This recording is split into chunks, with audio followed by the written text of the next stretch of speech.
Welcome back. So in this lecture, let us see two more concepts which Selenium introduced recently from version 4.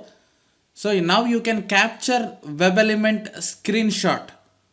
Okay. So earlier in Selenium version 3, you have a capability of taking a screenshot of entire page.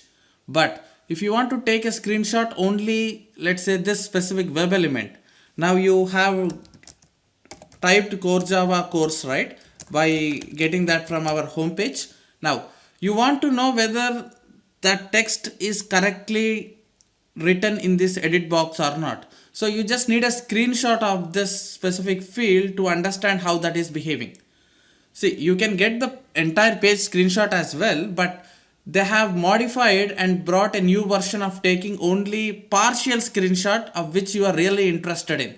So in our case, let's assume that after we enter course name from that home page into this edit box, I want to capture the screenshot of this web element and see how that name got displayed in this name edit box, right? So that's why it clearly says capture web element, not entire page screenshots. It's very simple. So here is a web element, right? So let me first of all write it in generic way. I would put it in one variable. So this is our web element, and let's say name is that field name, right? I'll give one name, that's it.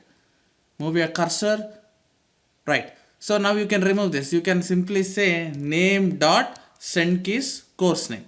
So basically, instead of writing this every time, I have thrown this into one web element variable, and on that I am applying all these.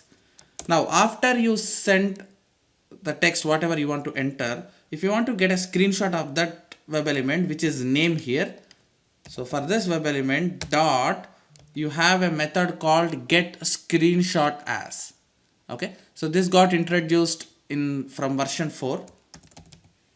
Output type dot file. So you need that screenshot as file, right? So that you can see in your project. Awesome. So you have captured that screenshot.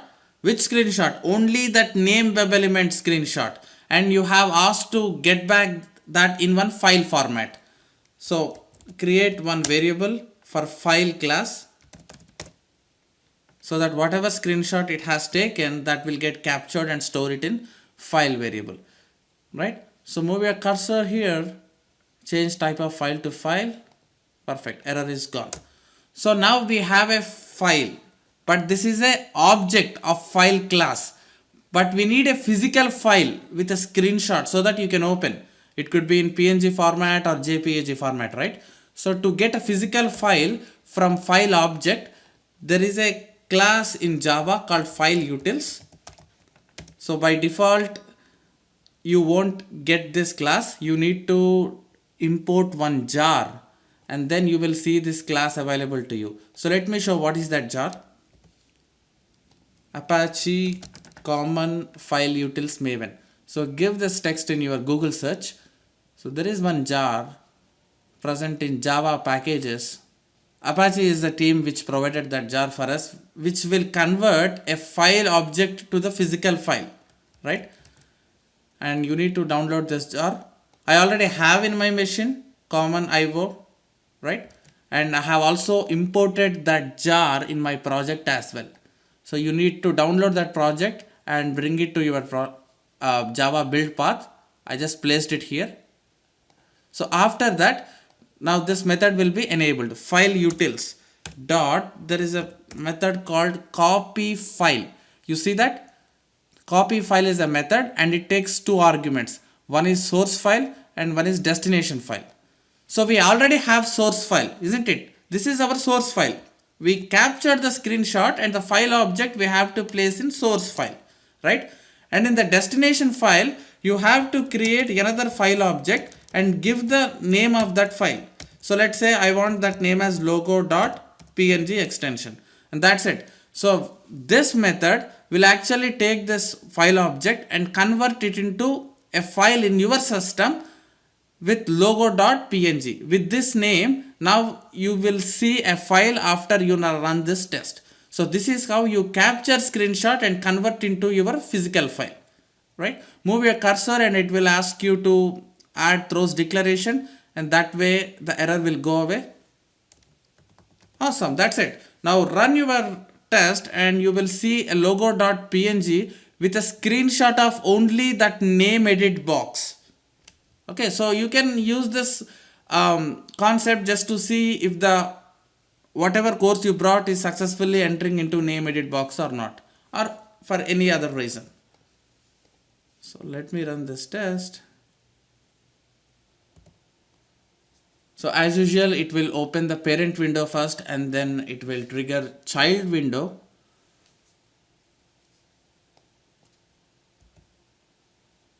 So you see that it has captured the first course there and it has successfully placed in the name edit box. Thereafter, we have also taken a screenshot.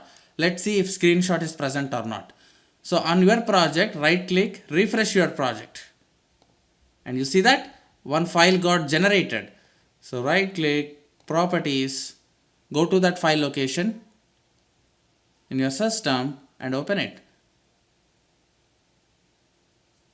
Perfect. Exactly that name edit box is captured and we got a screenshot. So this way you can confirm that if it is properly entered. So generally people use this logic whenever test fails, but you don't know if it's correctly entering into edit box or not. So if you run your test in virtual VMs, you might not see execution visually, right? You can start execution, go and grab the coffee and come back. So by the time if tests are failing and if you want to know if everything is properly entering, then you can use this logic wherever necessary, and that way you can see the screenshots if everything is properly done as per your expected logic. Okay, so this is how you can take element screenshot in Selenium.